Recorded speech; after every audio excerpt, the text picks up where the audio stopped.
Olá, como vocês estão? Eu estou bem e me sinto muito grata por estar aqui, acontecendo junto com a Quinta de Luz, virtualmente, como nos é possível por hora. Eu me chamo Ana Paula, sou trabalhadora dessa Casa de Amor e Caridade. Hoje eu venho conversar com vocês sobre um tema que já estamos mais acostumados a falar. Esse tempo diferente, tempo de pandemia. Só que desta vez, vamos nos voltar para as crianças. Como elas têm passado esse tempo, esse período, e como nós, adultos, estamos indo junto com elas. A pandemia vem refletindo no desenvolvimento e nos comportamentos dos pequenos. São emoções à flor da pele, ensino à distância, distanciamento dos seus pares, sono alterado, um inimigo invisível e com um nome estranho, que colocou todos os pequenos confinados com adultos que também estavam muitas vezes em condição semelhante, ou seja, emoções à flor da pele, ensino à distância dele ou do filho, trabalho remoto, sono alterado, entre tantos outros. Ter que lidar com suas próprias vivências e dar conta de acolher as demandas das crianças, quanto desafio para este adulto também, que foi arrancado de sua rotina e trancado em casa sob a ameaça de um desconhecido invisível. Quantos não foram interrogados? Mãe, pai, por que eu não posso ir para a escola? Por que eu não posso descer para brincar? Por que eu não posso ver o vovô e a vovó? Isso quando conseguiram formular perguntas, os pequenos, buscando entender tantas mudanças. Mas também tiveram aqueles que não conseguiram perguntar e guardaram sentimentos e sensações sem nem conseguir nominar. E assim, vimos surgir dores de cabeça, dores de barriga sem explicação, irritabilidade, agitação, comportamentos regressivos, aquela volta, sabe, para a chupeta que já havia sido largada, a visita na cama dos pais, aquele retrocesso no processo do desfraude, todos sinais de que os pequenos estão procurando estabilidade e segurança, ou seja, um acolhimento que só os adultos que estão à sua volta podem ofertar. Eu li recentemente em uma revista de grande circulação que um levantamento realizado numa província chinesa, bem próxima aonde aconteceram os primeiros casos de adoecimento pelo coronavírus, né? Esse levantamento ele tentou mostrar as primeiras repercussões, aquelas mais imediatas, né, desse adoecimento que hoje se tornou o que chamamos de pandemia, né?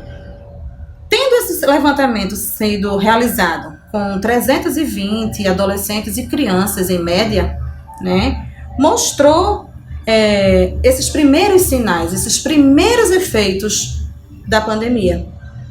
E aí vão dependência excessiva dos pais, desatenção, preocupação, problemas de sono, falta de apetite, pesadelo, desconforto sem explicação e muita agitação. Tal levantamento foi realizado poucos meses após o início disso tudo, mas já vale como parâmetro para pensarmos a respeito. É claro que tudo é variável de acordo com a idade, com as características de cada um, com o contexto social e familiar de cada criança, mas o jeito com que os adultos ao redor lidam com a situação faz toda a diferença. E acreditamos que todos se esforçam para dar o seu melhor, fazem o que lhes é possível e buscam acertar mais do que errar. Eu acredito no potencial que todos carregam dentro de si para buscar o bem e o crescimento, para ser cada dia melhor e fazer do mundo um lugar melhor também. Lá no Livro dos Espíritos tem um trechinho que fala das características do homem de bem. E é na pergunta 918.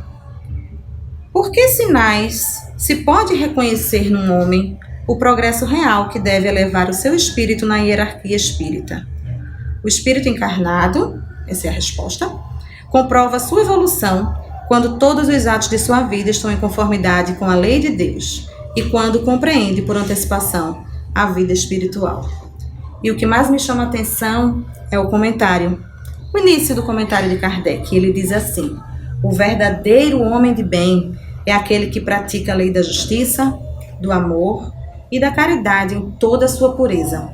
Interroga a sua própria consciência sobre os atos que praticou, pergunta a si mesmo se não violou essa lei, se não fez o mal, se fez todo o bem que podia, se ninguém tem motivos para queixar-se dele.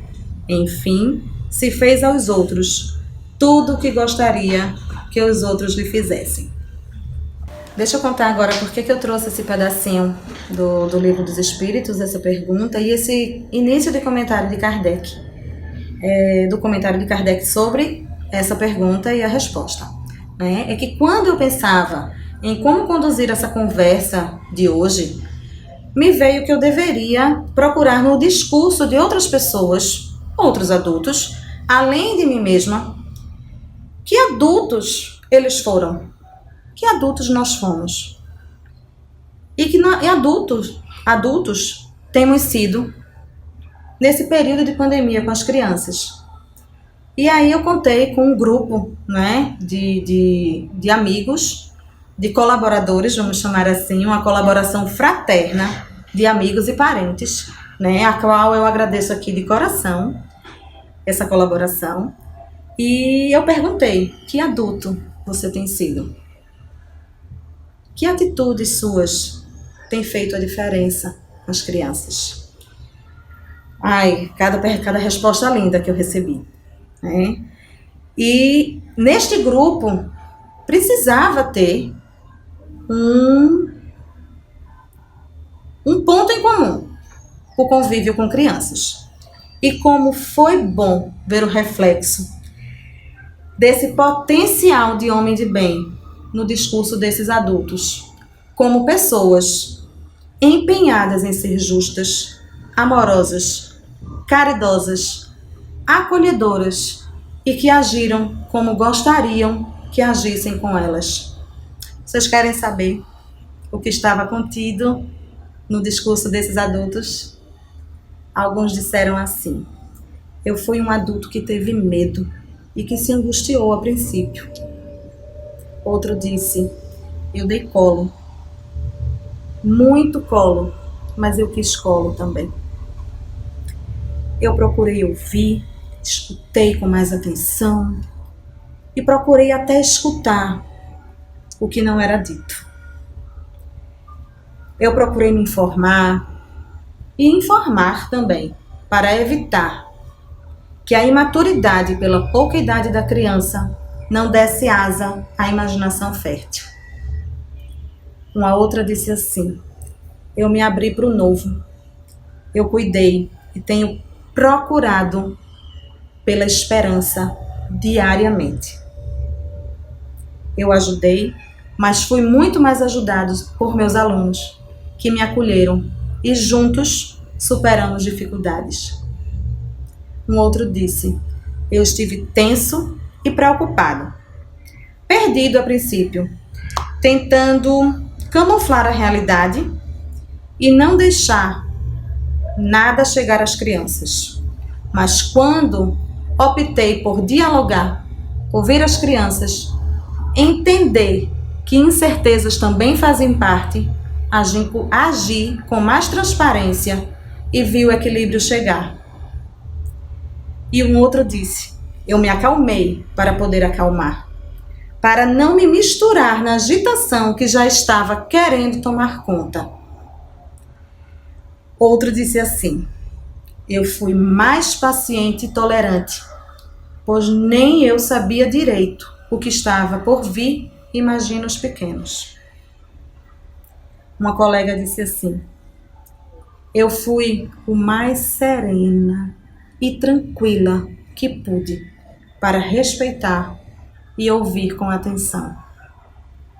Eu tenho sido um adulto ainda preocupado com o bem-estar físico e mental das crianças. Eu dei mais atenção, vi que tinha mais tempo e aproveitei para aproveitar esse tempo. Criamos um laço mais apertado que antes. Que lindo, vocês não acham? Eu achei. Encontrei em respostas reais aquilo que já acreditávamos ser o mais importante no enfrentamento de qualquer situação difícil: o acolhimento. Acolher com escuta, com entendimento ao fluxo próprio de cada um, respeitando que cada um tem seu tempo, que a fala deve ser estimulada para que a criança tenha voz, com atenção às demandas e também com acolhimento a si mesmo, pois está difícil para a gente pequena e para a gente grande também. É fato que a infância é um período de vida marcado pelo brincar. E através desse brincar, a criança se manifesta, interage, se desenvolve, explora e aprende, sozinho e com o outro, com seus pares.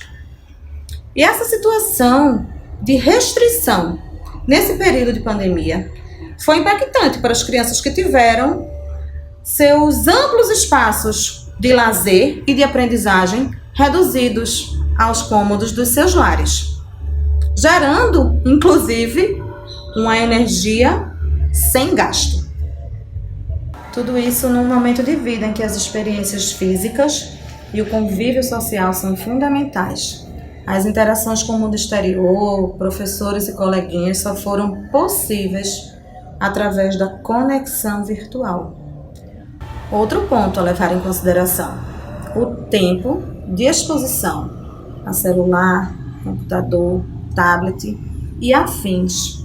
Mas as circunstâncias levaram a vida escolar para este formato de exposição a telas, cujo tempo determinado, bem recomendado pela Sociedade Brasileira de Pediatria, é 1 hora para crianças de 2 a 5 anos e 2 horas para as crianças de 6 a 10 anos. Tudo isso visando a saúde mental de crianças e adolescentes na era digital. Que dilema, não é verdade? Sem falar nas crianças maiores, cuja autonomia para navegar na internet é tão eficiente que se faz necessário um filtro, tanto ao acesso quanto ao conteúdo do que se acessa. Precisamos, sim, pensar em eventuais prejuízos de alguma ordem advindos da esfera pedagógica, emocional ou da superexposição às telas. Podem surgir, mas precisamos planejar estratégias para amenizá-los e cuidar de suprir as defasagens, caso seja necessário. Porém, precisamos também acolher os erros, ressignificar, perdoar e não julgar. Por ora, fiquemos com mente e coração atentos. Pratiquemos os ensinamentos do Cristo, presentes nas palavras, que podemos tirar a cada passagem do Evangelho segundo o Espiritismo. Sejamos indulgência, praticando o perdão e evitando o julgamento. Sejamos paciência, praticando a calma e a esperança. Sejamos caridade, expressando nosso mais profundo sentimento de amor aos pequenos. E então, fez algum sentido para você? Que adulto você tem sido? Que atitudes suas têm feito a diferença no acolhimento às crianças? Gratidão por sua presença aqui. Paz e luz.